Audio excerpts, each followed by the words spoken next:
CEOs are. Unless the economic package reaches the SMEs, many may not survive. The new normal has brought a need for digital transformation in small and medium-sized enterprises, that is SMEs, and has made it one of the top investment priorities for them. Digitalization, a mere good to have process for Indian SMEs, has now become the most critical requirement. The introduction of smartphones and smart devices has created a tectonic shift in the way content is consumed today. The rise of Generation Z, along with the advancement in technologies and global connectivity, has caused SMEs to adapt and invest in these technologies to enhance their reach, revenue, resilience, and have a competitive advantage. SMEs have been contributing significantly to the expansion of entrepreneurial endeavors through business innovations. With the use of emerging technologies, SMEs are widening their domain across sectors of the economy, producing diverse range of products and services to meet demands of domestic as well as global markets. Having said that, some SMEs have already started testing the water. The current landscape of SMEs' digital transformation journey ranges from new players entering the game with just a website and an email ID to advanced players with online marketing, ERP applications and e-commerce tools at their disposal. The micro, small and medium enterprises, that is MSMEs, are facing an existential crisis due to contraction in the economy in the financial year 2021 amid the COVID-19 outbreak, revealed a report by CRISIL. The 5% contraction in the Indian economy expected by CRISIL this fiscal, brought by the COVID-19 pandemic, will significantly hurt MSMEs across sectors. Let's look into today's headlines in VAR India. Ziglu adds peer-to-peer cryptocurrency payments to mobile app. Ziglu, the payments app from former Sterling Bank co-founder and CTO Mark Hipperson, has added P2P support for cryptocurrencies. It says the new functionality can be used for anything from splitting a dinner bill between friends to paying rent, bypassing the need for direct debits or cash. With this, the paying people should be instant, free and easy regardless of their location or the currency. Samsung Electronics to shut down Seoul, China TV factory by November. Samsung Electronics has decided to shut its TV factory in China by the end of November, a spokesman said on Monday, the latest in a series of moves by the South Korean firm to shift productions from the world's second largest economy. The decision is part of ongoing efforts to enhance efficiency in its production facilities. The TV factory in Tianjin is the only Samsung Electronics TV production base in China. HSBC develops AI-based tool to keep cash machines replenished.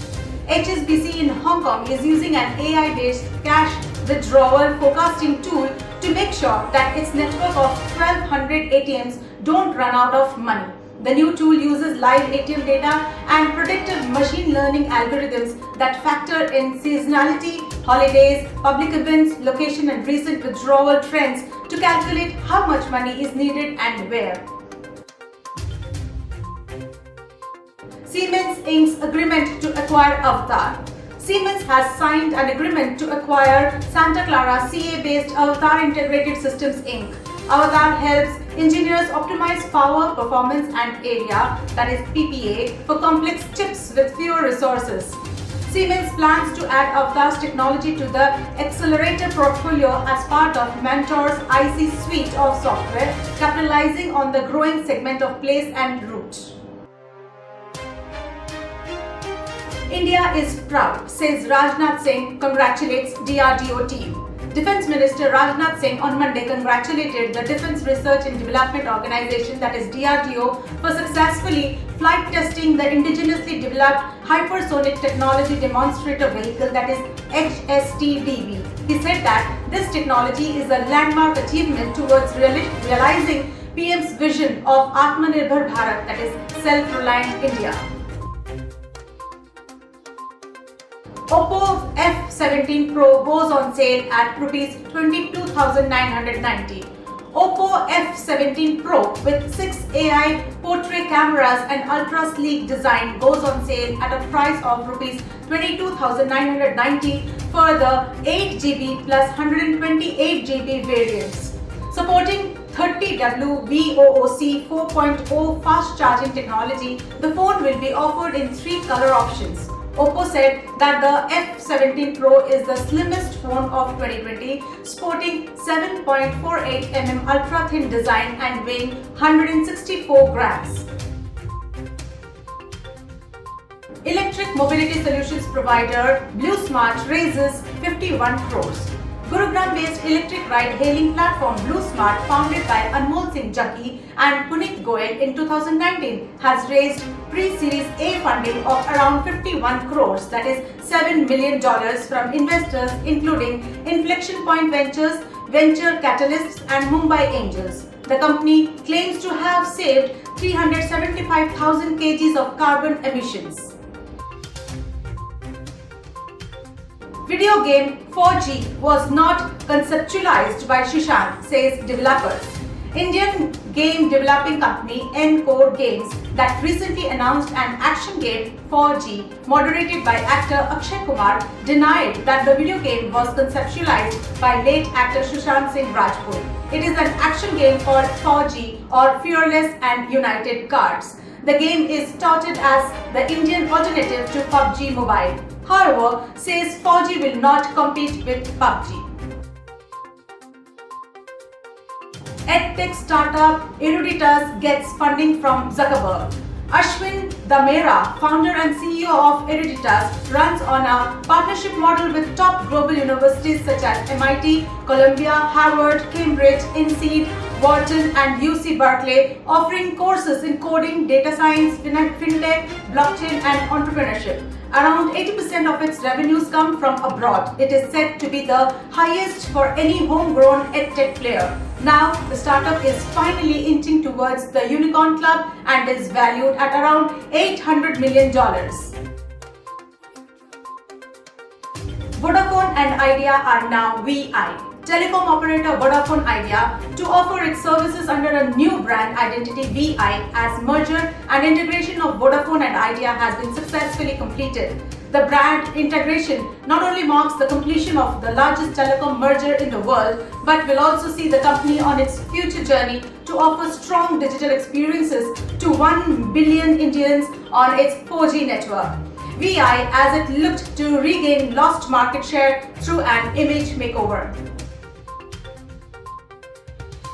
To conclude, transformation is, however, a continuous process. It is a journey where businesses move away from their orthodox business models and legacy architectures and adapt to the current technological landscape and environment to create new markets that support innovation and growth.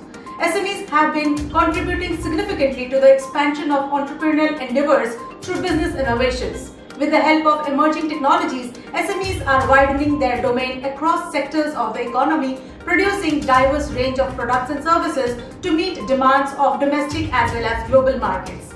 Most of the SMEs' business processes are offline, physical and hence manual.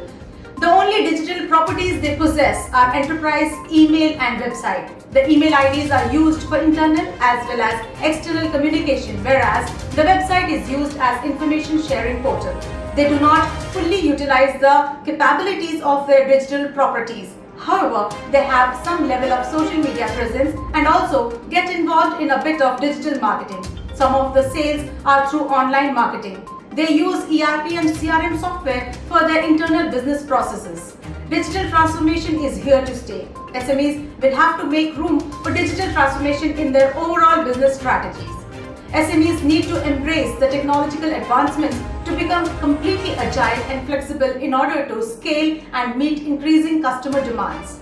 Let's wind up for the day, but do not forget to like, share, comment and subscribe to Var India News Magazine. Please download the Var India app for the latest news and updates, which is available on Google Play Store.